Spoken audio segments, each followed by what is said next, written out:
Hello, welcome back to my channel. My name is Jillian and this is Simply Budgets. Here on my channel, my husband and I are on a journey to become debt-free. We work through a zero-based budget and cash stuffing, and we thought we'd bring you along for the journey as we learn how to spend wiser and simplify our budget and our lives. If this is something you're interested in, stick around.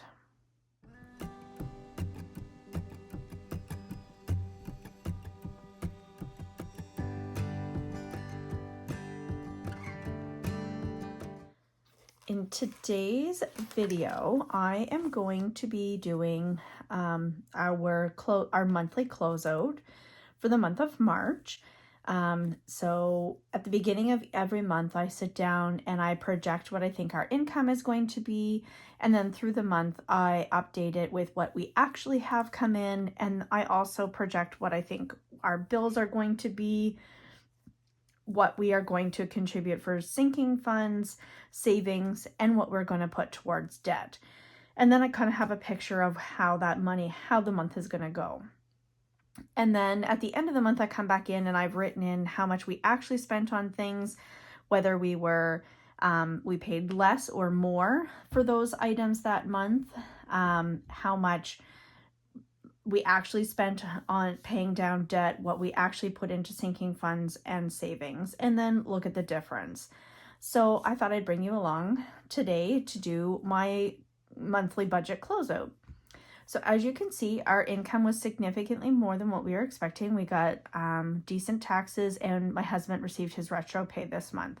So in total, we had projected that we were going to have $10,579.61 as an income, and we actually received $22,308.21. So I had gone through as these things were paid off this month and filled them in and calculated whether we were up or down on those payments. So let's add this all up and see where we're at for how much different we are in total for this. I know it's going to be more, but let's just see. And I will zoom you in a little bit so that you're able to see. There you go. I hope you guys can see that. And that it's in focus. All right, so let's add up.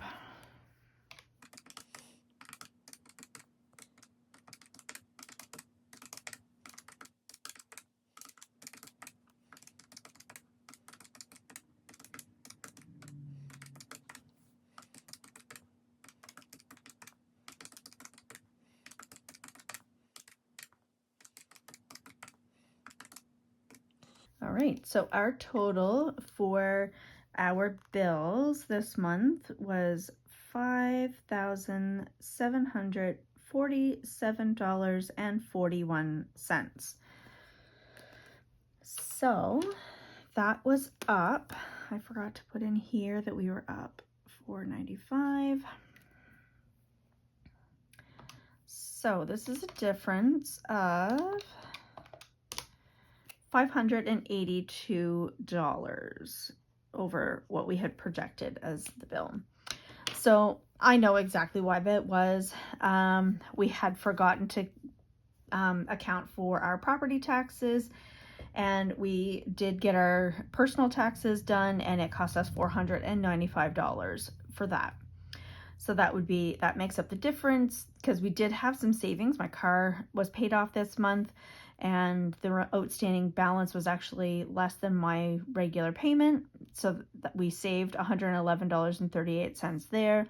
The Iberostar payment with the exchange rate to the American funds was $3.42 less than what we had projected. And our heat was actually less than what we had projected at 600, so it was $95.65. So you can tell that the weather is starting to warm up a little bit here. Something that we weren't expecting was the bank fees. So I need to go talk to the bank because they're charging us for electronic transfers. So anytime or electronic transactions. So our joint account where the money, both of my husband and I's money is deposited and we pay our bills out of, I don't think it's set up as the right account for us because we paid an additional $12.50 in bank fees this month. And all we're doing is moving the money back and forth between our accounts or paying bills with it. So I need to call the bank and make sure that we've got the right account for us, because almost $40 in banking fees is ridiculous. So got to get that sorted out. But this is why it's important to do this. And I know that I've mentioned that previously, but it wasn't high on my radar. But now that we've gotten some of our other debt sorted out, it is high on my radar, because that is $12.50 that we're just wasting at this point. I want to put it somewhere else. So let's put the 5747.41 down here. All right, next on here is debt. So let's move up here. So we had projected to put $1,700 on my husband's Capital One, but due to the income tax coming in unexpectedly this month, because we hadn't planned on doing them, but we did just finally bite the bullet and get caught up on our taxes. So we had a significant tax return come back. So what we did is we took the bulk of that and put it right on my husband's credit card. So 8796.94. And then we did pay an additional $680 towards Iberostar. So that means that we put $9,476.94 towards debt this month. That is phenomenal. Like, that's basically, we took the majority of what we had extra come in and put it right on debt. I'm so proud of us for doing that. All right, so debt, we put 9476.94. Sinking funds. All right, let's add it up. We did put a few extra dollars towards stuff here, so let's see where we're at. These are like, you'll see that groceries was higher, gas is higher, all that stuff, because it was a 5-week month in March, and we have all of these, like all of them from, like, majority of them are all based on a 4-week month, and so there are extra amounts in almost everything. We did a Costco run, so that's why we are over by $225 here. But we bought all kinds of meat and things that are going to be able to reduce our groceries going forward. So I'm okay with that.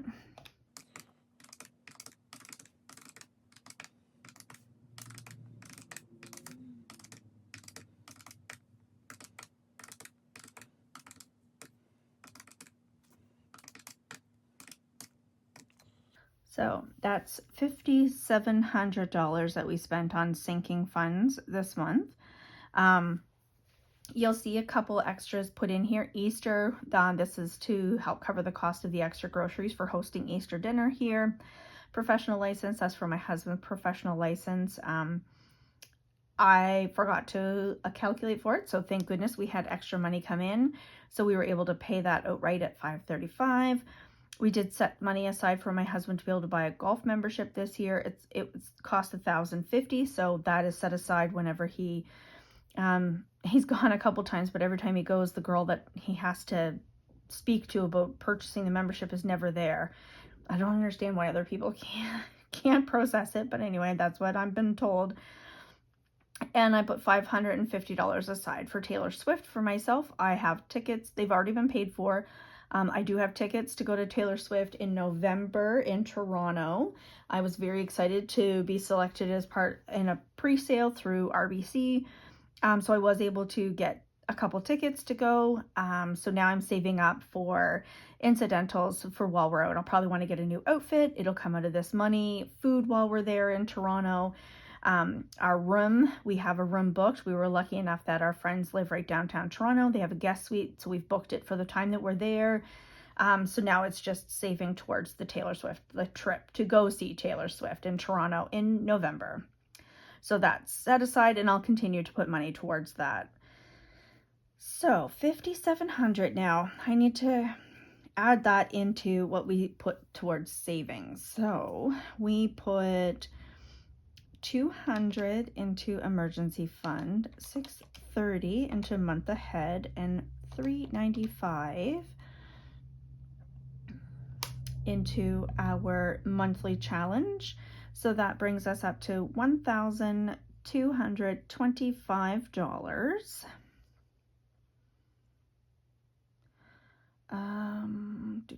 We did not end up doing this because we put the money here instead. So $1,225 plus $5,700 is $6,925 in sinking funds and savings. So let's see, we had $22,308.21 minus payments to debt, 7,476.94 minus bills and expenses, 5,747.41 minus sinking funds and savings of $6,925, which left us a difference of $158.86. So you'll see when I had actually calculated this, I had calculated having replacing some of our buffer. We have a $1,000 buffer in our joint account. When we were going through our budget, we decided to prioritize paying off debt instead of replacing the buffer. So this $158.86 is replacing the buffer. So we still have a little ways to go to replace the buffer, but because we did overspend the previous month. So we are still, we'll say positive $158.86. That's just going to, that stays in our joint account. And like I said, we'll go to replace that buffer. So it's nice to see, even though we had unexpected expenses and we had things that we put elsewhere this month, that thankfully, due to having our income tax come in, that we're able to eliminate a significant portion of our debt and we end the month on a positive note. I love seeing a positive number instead of a negative. So that is it for the monthly wrap up. I hope you've enjoyed being here. I know I've enjoyed having you here. Thank you so much for watching. If you've liked this content, give me a thumbs up. Don't forget to subscribe. And as always, leave a comment below and let me know how I can cheer you on your debt repayment journey. So until next time, bye.